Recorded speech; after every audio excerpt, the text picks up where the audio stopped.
Hello guys, in this video I'm going to show you how to add quick actions to a card in the Trello app. But before that, don't forget to subscribe, leave a comment down below, because at 10,000 subscribers I'm going to show you my whole YouTube revenue statistics and growth strategy. So without further ado, let's just jump right into it.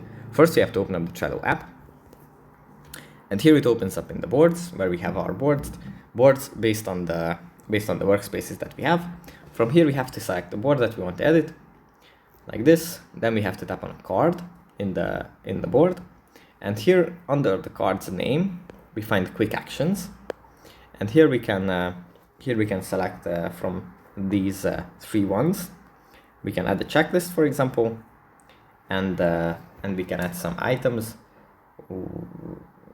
to the checklist.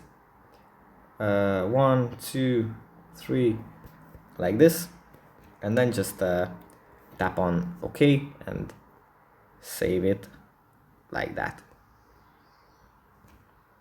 So yeah, that's pretty much it for this video. Hope it was helpful for you guys, and I will see you in the next one.